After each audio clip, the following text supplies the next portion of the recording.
Hi అండి. ఇవాళ నేను మిల్ మేకర్ పలావ్ అయితే చేశాను. ఇవాళ నాన్ వెజ్ తినకూడదు కదా, అందుకని మిల్ మేకర్ పలావ్ అయితే చేశాను.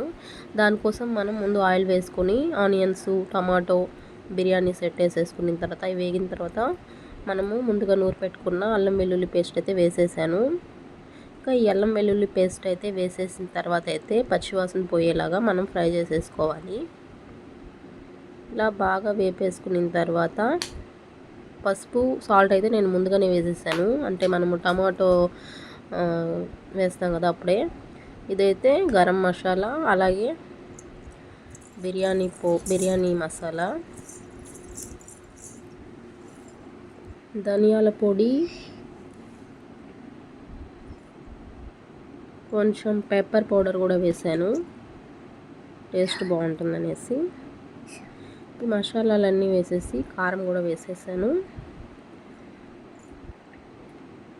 కారం కూడా వేసేసిన తర్వాత మనము బాగా కలుపుకోవాలి. ఈ మసాలాలన్నీ బాగా వేపేలాగా కలుపుకుంటూ ఉండాలి. ఇవన్నీ వేగిన తర్వాత మనం సన్నగా కట్ చేసుకున్న ఆలు కూడా వేసేయాలి. వాయిస్ అయితే బాగాలేదండి, జలుబు చేస్తుంది, అందువల్ల సరిగా రావట్లేదు. ఆలు వేసేసిన తర్వాత అయితే అన్నీ కలిపేసిన తర్వాత బఠానీలు నానబెట్టుకున్నాను, అవైతే వేసేయాలి. పచ్చి బఠానీలు కూడా వేసేసిన తర్వాత ఇవి కూడా బాగా కలిపేసుకోవాలి. ఇవన్నీ కలుపుకున్న తర్వాత మనము మిల్ మేకర్ అయితే హాట్ వాటర్లో నానబెట్టాలి. ఇవన్నీ బాగా పిండేసేసుకొని అయితే ఇందులో వేసేసాను. ఇందులో వాటర్ ఉంటుంది కదా, అవన్నీ బాగా పిండేసేసి ఇందులో వేసేసాను. ఇవన్నీ వేసేసిన తర్వాత మసాలా అంతా పట్టేటట్టుగా మనం బాగా ఫ్రై చేసేసుకోవాలి.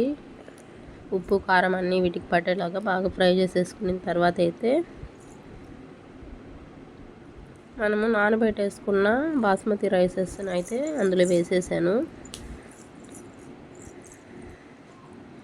రైస్ మొత్తం వేసేసిన తర్వాత అందులో వాటర్ కూడా వేసేసాను. ఇందులో వేసిన తర్వాత మనం కలిపేసుకొనేసి అయితే ఆ రైస్కి ఎంత సరిపడుతుందో అంత నీళ్ళు అయితే పోసేసుకోవాలి.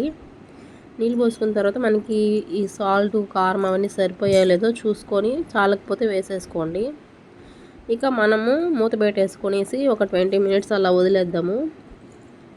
ఇప్పుడు చూడండి, మూత తీసిన తర్వాత అయితే మన మిల్ మేకర్ పలావ్ అయితే రెడీ అయిపోయింది. చూసారా ఎలా ఉందో. ఇక ఫైనల్లీ ఇందులో కొత్తిమీర అయితే వేసేసుకుని సర్వ్ చేసేసుకోవచ్చు. చూడండి ఎలా వచ్చిందో.